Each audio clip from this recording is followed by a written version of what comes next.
Hello there, welcome to Bryan Lomax Movie Talk and my review of Tick Tick Boom.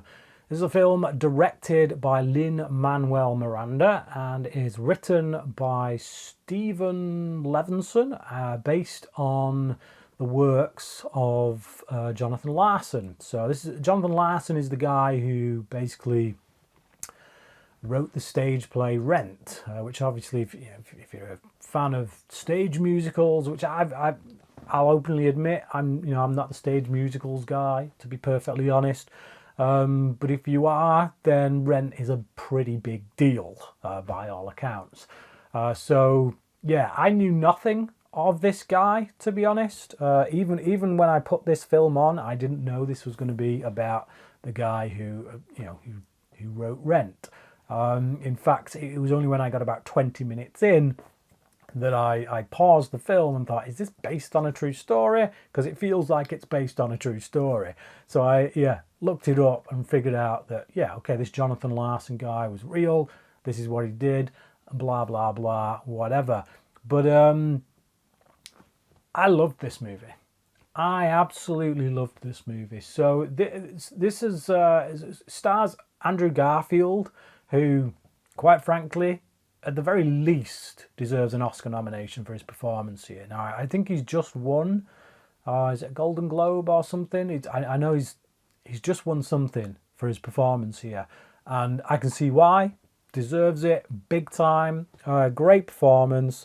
He's playing piano, he's singing, pretty decent singer. He's doing his usual Andrew Garfield, acting his socks off kind of work. So yeah, absolutely 100% deserves it. So he plays Jonathan Larson, and it follows him at the age of 30. He's just turned 30, and he's still trying to write his first play, his first musical stage show.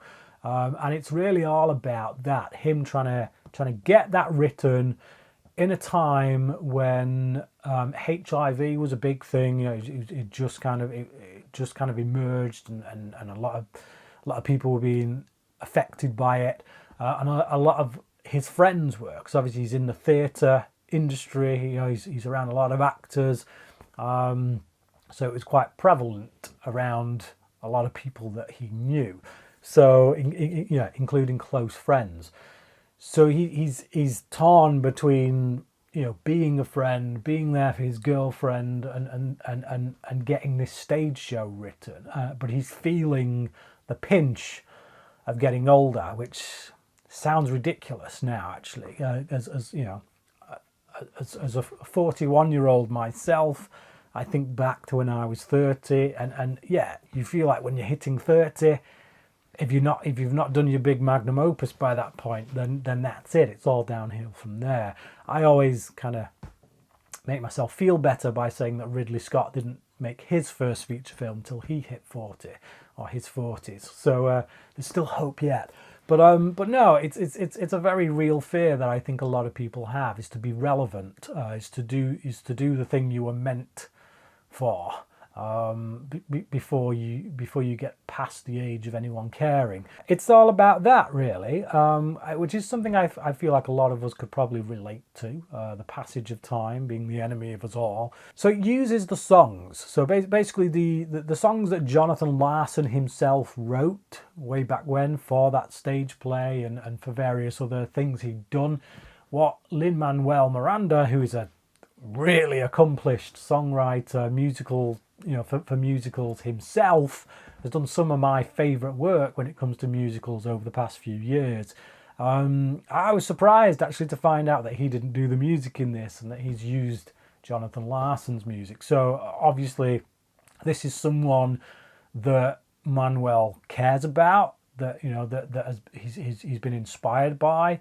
I think if you're working in that area, in musical stage theatre or movies, then I think clearly Larson is going to be a name that is going to have had some kind of impact on you.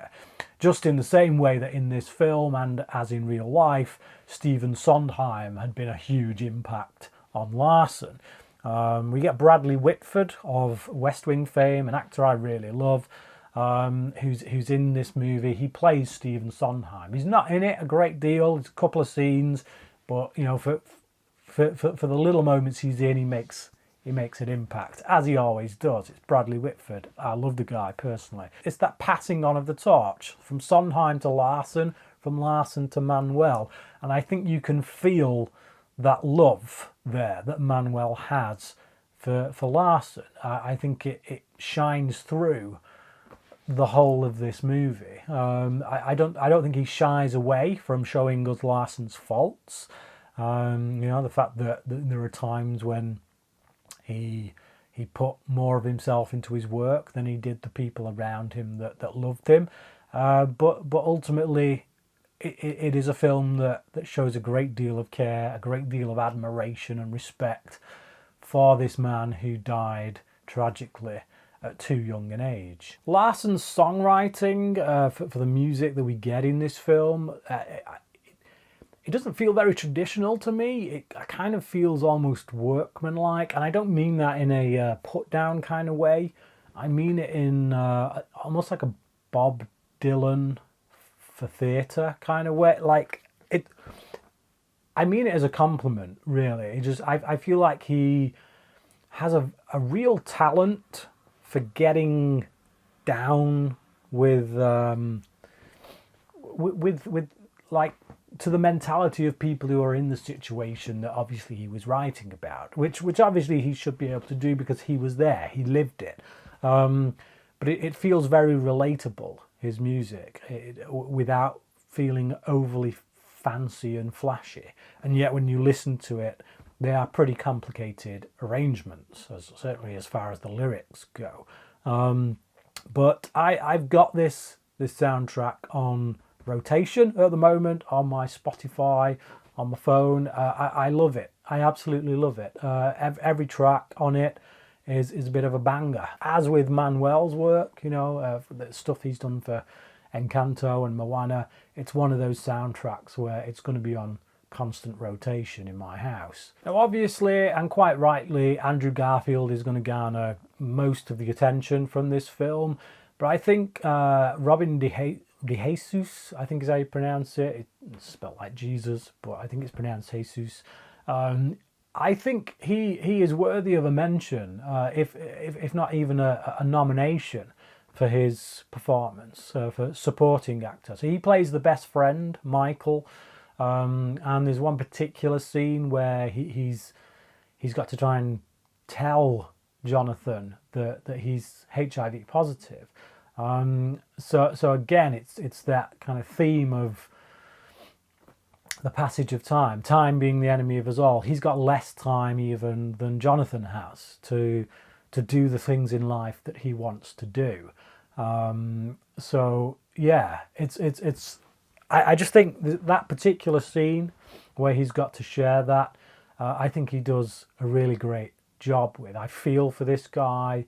I want to cry for this guy. And I think he really humanises this character. Alice Brooks's cinematography as well is quite stunning. It's really beautiful imagery.